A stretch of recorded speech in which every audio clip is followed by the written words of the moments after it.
नमस्कार, मैं हूं राज ठाकुर आपके साथ। आप देख रहे हैं अपना हिमाचल। मुख्यमंत्री जयराम ठाकुर दिल्ली दौरे पर हैं। इस दौरान उन्होंने गृह मंत्री राजनाथ सिंह से भी मुलाकात की। सीएम ने कहा कि उन्होंने राजमार्ग का धीमी गति से हो रहे निर्माण पर चर्चा की और महिला बटालियन की भी मांग की। इसके अलावा बरसात में जो नुकसान हुआ है उसका जल्द सर्वे कर भुगतान की मांग की गई। सीएम जयराम ठाकुर से खास बातचीत की हमारे संवाददाता अविनाश तिवारी ने।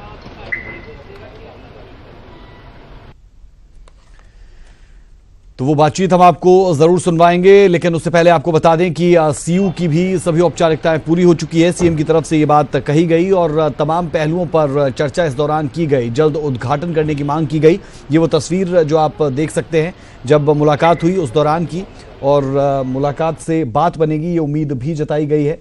इस उम्मीद के साथ कि जल्द से जल्द हिमाचल के विकास को गति मिल पाएगी, जो तमाम चीजें हैं वो फाइनल हो पाएगी। चलिए, जो सीएम के साथ खास बातचीत की है हमारे संवाददाता अविनाश तिवारी ने, वो आपको सुनाते हैं।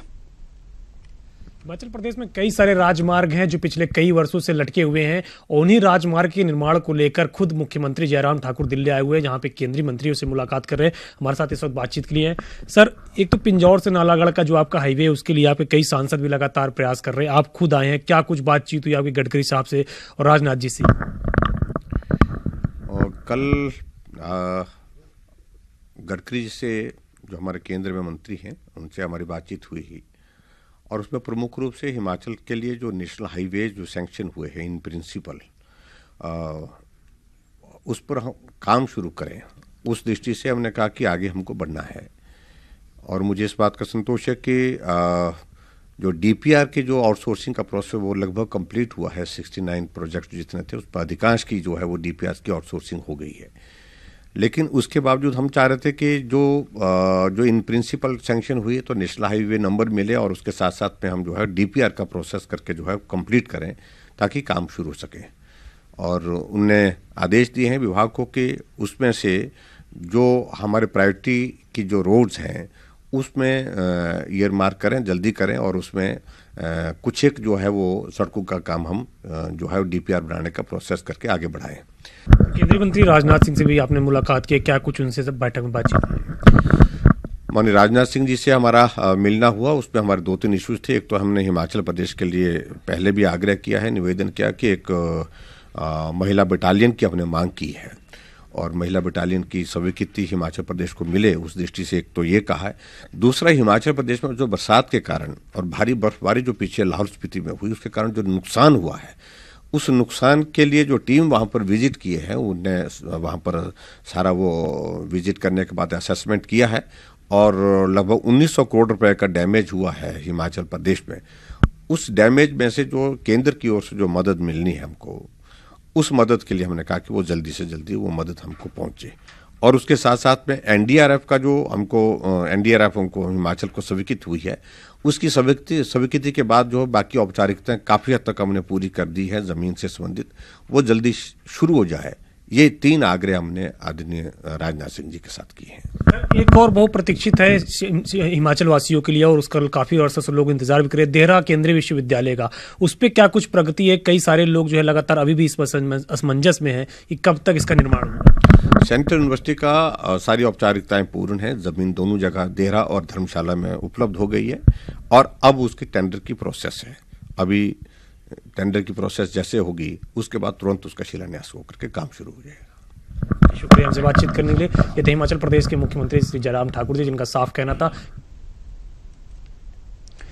इससे पहले गुरुवार को सीएम ने केंद्रीय मंत्री नितिन गडकरी के साथ मुलाकात की, जिसमें सड़क कनेक्टिविटी के मुद्दे पर चर्चा की गई। मुख्यमंत्री जयराम ठाकुर ने प्रदेश के लिए मंजूर किए गए 53 राज्य मार्ग को नेशनल हाईवे घोषित करने की मांग की, जिसकी बता दें कि एनलाइटमेंट्स की रिपोर्ट पहले की सरकार केंद्र को सौंप चुकी है। इसके अलावा सीएम ने ठियोग हाटकोटी सड़क को पीडब्ल्यूडी विभाग को सौंपने का आग्रह किया, और खालका शिमला 4 लेन के निर्माण कार्य में तेजी लाने पर चर्चा की गई।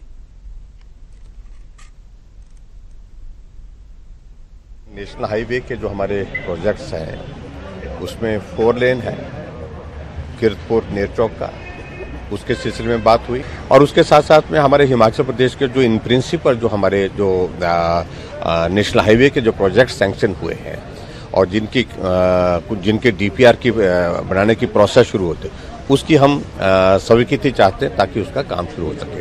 और चौथी बात एक और हमने जो बात कही है कि हमारा मंडी पठानकोट जो है 4 लेन का जो हमारा प्रोजेक्ट है उसका सर्वे का काम जो है वो जल्दी पूरा हो जाए, ताकि उसके बाद उसका काम शुरू हो सके वहां पर। वंदे मातरम को लेकर अब मध्य प्रदेश के बाद हिमाचल में भी सियासत शुरू हो गई है। कांग्रेस ने अपनी सभी बैठकों की शुरुआत वंदे मातरम से करने और समापन राष्ट्रगान से करने का फैसला किया, जिस पर बीजेपी ने सवाल खड़े कर दिए हैं। हिमफेड के अध्यक्ष गणेश दत्त ने कांग्रेस पर तंज कसते हुए कहा कि सब कुछ लुटाकर होश में आए तो क्या किया। कांग्रेस पार्टी की हालत ऐसी बन गई है कि सब कुछ लुटा के होश में आए तो क्या किया। मध्य प्रदेश में इन्होंने सबसे पहले राष्ट्रगीत का अपमान किया और वहाँ पर जो एक परंपराएं थी कि राष्ट्रगीत से विधानसभा का सत्र शुरू हो, विधानसभा शुरू हो, उसमें किया जाए, लेकिन उन्होंने वहाँ पर उसको बंद किया। अब जब सारे देश में उनका क्रिटिसिज्म हुआ तो अब जाकर के उन्होंने आदेश जारी किए हैं कि कांग्रेस पार्टी सभी जगह राष्ट्रगीत से शुरू करेगी और राष्ट्रगान से अपनी बैठकों को समाप्त करेगी। कांग्रेस शिमला में कांग्रेस प्रदेश कार्यकारिणी का मंथन हुआ। इस दौरान लोकसभा चुनाव को लेकर रणनीति बनाई गई। साथ ही बैठक में फैसला लिया गया कि आगे से प्रदेश में होने वाली कांग्रेस की बैठकों की शुरुआत राष्ट्रगीत वंदे मातरम से होगी और समापन राष्ट्रगान से। बैठक में मिशन 2019 को लेकर भी रणनीति बनाई गई। कांग्रेस नेताओं ने दावा किया कि इस बार हिमाचल की सभी लोकसभा सीटों पर जीत दर्ज करेंगे। देखिए, 2-3 स्कीम्स हमारी अभी शुरू की जा रही है। शक्ति ऐप में तकरीबन 44,000 के करीब लोग हमारे दिल्ली में शक्ति ऐप से जुड़ गए हैं। 68 विधानसभा क्षेत्रों में ये कार्यक्रम चला है और शक्ति ऐप के बाद अब हमारा पथ यात्रा शुरू। यात्रा में जो भी चुनाव लड़ा है उस क्षेत्र में उसमें उसको प्रत्येक गांव में जाकर लोगों के बीच बैठकर उनसे बातचीत करनी है और जो मुद्दे हैं उन पर चर्चा। देखिए, सबसे पहले जो वंदे मातरम है वो 1896 में रविंद्रनाथ टैगोर जी ने कलकत्ता कांग्रेस के अधिवेशन में गाया था। उसके बाद इसे 1905 में जब कांग्रेस का अधिवेशन वाराणसी में हुआ था तो ये अडॉप्ट कर लिया गया था कि वंदे मातरम से जो है अधिवेशन की शुरुआत होगी। तो आज हिमाचल प्रदेश कांग्रेस कमेटी ने माननीय सुखविंदर सिंह सुक्खू जो अध्यक्ष जी हैं उन्होंने यह फैसला लिया है, जितनी भी जिला की मीटिंगें होगी या प्रदेश की मीटिंग होगी या ब्लॉक स्तर की मीटिंग होगी। लाहौल स्पीति से पूर्व विधायक और राष्ट्रीय जनजातीय आयोग के पूर्व उपाध्यक्ष रवि ठाकुर ने जयराम सरकार पर निशाना साधा। रवि ठाकुर ने कहा कि जयराम सरकार को सत्ता में आए 1 साल हो गया, लेकिन अभी तक जनजातीय सलाहकार परिषद की एक भी बैठक नहीं हुई। जनजातीय विकास मंत्री रामलाल मारकंडा पर सवाल उठाते हुए रवि ठाकुर ने कहा कि मंत्री 1 साल में एक बार भी बैठक करवाने में विफल रहे, जबकि ये बैठक हर 3 महीने में होनी थी, जिसमें जनजातीय क्षेत्रों लाहौल स्पीति, किन्नौर, पांगी भरमौर के विकास की योजनाओं की समीक्षा की जाती है। इसके अलावा स्पीति और किन्नौर को मिलाने वाले बॉर्डर एरिया डेवलपमेंट फंड को डायवर्ट कर अपने चहेतों को बांट दिया गया। स्पीति में करीब 8.5 करोड़ रुपए डायवर्ट किए गए हैं, जबकि ये पैसा इन्हीं क्षेत्रों के विकास पर खर्च होना चाहिए था।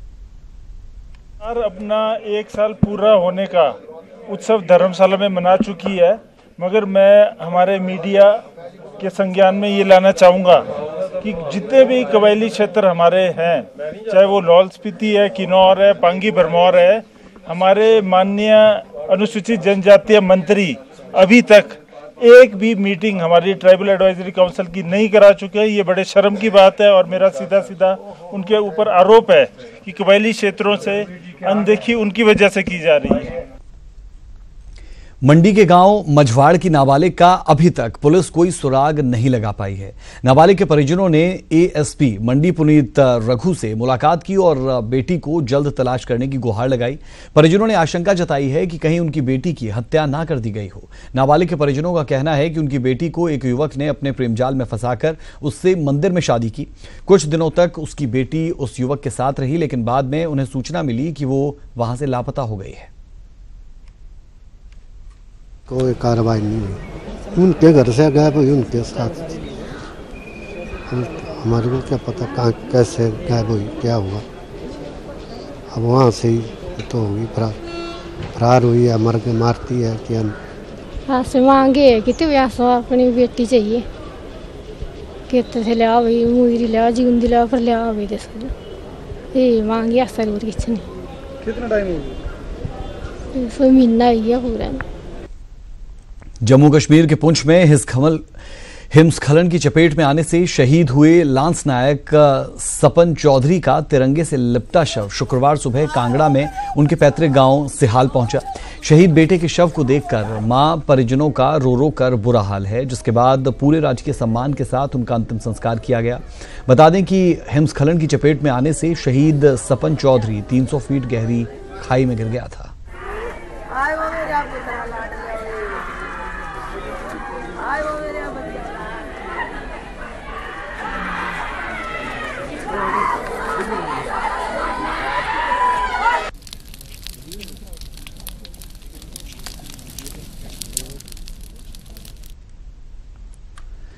सिरमौर के राजगढ़ के गांव गवाही में पत्नी की हत्या के आरोपी पति को राजगढ़ पुलिस ने गिरफ्तार कर लिया है। हत्या के बाद आरोपी फरार होने की फिराक में था, लेकिन पुलिस ने वक्त रहते उसे गिरफ्तार किया। बता दें कि आरोपी विशाल थापा ने अपनी पत्नी की हत्या कर दी थी और अपनी 2.5 साल की बच्ची को घायल कर दिया था। और एडजॉइनिंग जो स्टेट्स हैं उसमें भी हमने उसकी फोटो डिटेल्स वगैरह भेजी थी, जिसको कि पूरी रात नाका लगाने पर भी लोकल पुलिस ने ही उसको किसी ट्रक में भागते हुए जो जा रहा था, यहाँ हिमाचल छोड़ते हुए जा रहा था, जिसको अरेस्ट कर लिया है। और फर्दर इसके जो है ना उससे पूछताछ की जा रही है कि इसका उद्देश्य क्या था, उसको अपनी घरवाली को मारने का।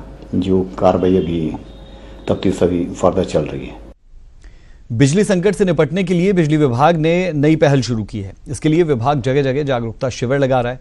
हमीरपुर के बाल स्कूल में सौर ऊर्जा प्लांट लगाने के लिए जागरूकता शिविर लगाया गया, जिसमें लोगों को सौर ऊर्जा प्लांट लगाने की जानकारी दी। बता दें कि सौर ऊर्जा प्लांट लगाने के लिए केंद्र सरकार 70% और प्रदेश सरकार 10% सब्सिडी देगी। ये सोलर लगाया गया है मेला सोलर पे, और इसमें जो है बिजली बोर्ड के सभी अधिकारी आए हुए हैं, जो कि एट स्पॉट इसकी ये दे रहे हैं, एनओसीज वगैरह दे रहे हैं। लोग इसके बारे में हम लोगों को जागरूक भी करवा रहे हैं, इसीलिए मेला लगाया गया है। मैंने अपने घर पे लगाया है, 2 किलोवाट का प्लांट है और अब इसको 6 महीने हो गए चल रहा है और प्रोडक्शन दे रहा है। 10 यूनिट तक एवरेज देता ही है वो। 70वें गणतंत्र दिवस पर इस बार राजपथ पर हिमाचल प्रदेश की झांकी नहीं दिखेगी। प्रदेश की ओर से भेजे गए मॉडल को रक्षा मंत्रालय ने रिजेक्ट कर दिया है, जिसके बाद हिमाचल के लोगों को निराशा हाथ लगी है। इस बार 26 जनवरी को राजपथ पर हिमाचल की संस्कृति की झलक देखने को नहीं मिलेगी। प्रदेश सरकार ने इस बार झांकी का जो मॉडल केंद्र सरकार को मंजूरी के लिए भेजा था, उसे रक्षा मंत्रालय ने रद्द कर दिया है। दरअसल इस साल गणतंत्र दिवस के लिए रक्षा मंत्रालय ने सभी राज्यों को महात्मा गांधी की थीम पर झांकी के मॉडल बनाने के निर्देश दिए थे, जिसके बाद प्रदेश भाषा, कला और संस्कृति विभाग ने महात्मा गांधी की हिमाचल यात्रा पर एक मॉडल तैयार किया। मॉडल में दिखाया गया है कि महात्मा गांधी रिक्शे पर बैठे हैं। साथ ही राजकुमारी अमृत कौर का समर हिल स्थित आवास दिखाया गया है। गणतंत्र दिवस 2019 के लिए दिल्ली में प्रदेश की ओर से झांकी का प्रस्ताव भेजा गया था। उसमें पूरे भारतवर्ष से जितने भी राज्य थे जो जिसमें उन्होंने सम्मिलित होना था, उनको निर्देश थे कि इस बार चूंकि महात्मा गांधी जी की 150वीं जयंती मनाई जा रही है, तो सभी प्रदेशों को ये निर्देश थे, या जो उन्होंने झांकी अपनी प्रस्तुत करनी थी, उन्हें निर्देश दिए गए थे गांधी जी की कि थीम को ही वो प्रचार प्रसारित करेंगे, उसका वो टैब्लू बनाएंगे। आपको बता दें कि आजादी से पहले महात्मा गांधी करीब 10 बार हिमाचल आए थे। वो ब्रिटिशर्स से जरूरी समझौते करने के मकसद से शिमला आए थे। उस वक्त महात्मा गांधी ने वायसराय लॉज तक रिक्शे से सफर किया था। काबिले गौर है कि ये कोई पहली मर्तबा नहीं है कि जब हिमाचल का मॉडल रिजेक्ट हुआ हो। अब तक हिमाचल प्रदेश की झांकी 4 बार राजपथ पर दिखाई गई है। पिछले साल राजपथ पर हिमाचल ने लाहौल स्पीति की गोम्पा झांकी दिखाकर अंतर्राष्ट्रीय स्तर पर पहचान बटोरी थी। इसके अलावा 2007 में लाहौल स्पीति, 2012 में किन्नौर और 2017 में चंबा के रुमाल की झांकी प्रदर्शित की गई थी। और वी वर लक्की कि हम जो आखिरी पड़ाव तक पहुंचे, 3 पड़ाव हमने पार किए। तीनों पड़ाव में हमारा सिलेक्शन होता गया, और लेकिन अंतिम पड़ाव में चूंकि इसमें मुझे बताया गया कि बहुत कम प्रदेश इसमें शॉर्टलिस्ट हुए हैं और कुछ गवर्नमेंट ऑफ इंडिया के ऑर्गेनाइजेशंस भी हैं। भले ही प्रदेश सरकार का ये मॉडल केंद्र सरकार ने रिजेक्ट कर दिया हो, लेकिन संस्कृति विभाग इससे विचलित नहीं है। अब यही मॉडल शिमला में आयोजित होने वाले राष्ट्र स्तरीय गणतंत्र दिवस में प्रदर्शित किया जाएगा। 2012 से लेकर 17 के बीच में 5 साल का बहुत लंबा गैप था, जिसकी वजह से काफ़ी लंबे प्रयासों के बाद राजपथ पर एक बार फिर से 2017 में जो हिमाचल की झांकी है वो प्रस्तुत हुई थी। अब उम्मीद करते हैं कि आने वाले साल में इस तरह का कोई गैप नहीं होगा और प्रशासन की तरफ से, हिमाचल प्रशासन की तरफ से पूरा प्रयास किया जाएगा ताकि राजपथ पर फिर से हिमाचल की जो संस्कृति है उसे प्रदर्शित किया जाए। कैमरा पर्सन लकी वर्मा के साथ मैं रेशमा कश्यप, न्यूज़ 18 शिमला। मशहूर पंजाबी सिंगर्स नूरा सिस्टर देहरा के विश्वविख्यात बगलामुखी मंदिर पहुंची, जहां उन्होंने माथा टेका और हवन भी करवाया। बताया जा रहा है कि नूरा सिस्टर्स ने यहां तांत्रिक अनुष्ठान भी करवाया है। इससे पहले पंजाबी सिंगर लखविंदर बडाली ने भी बगलामुखी माता के दर्शन किए थे।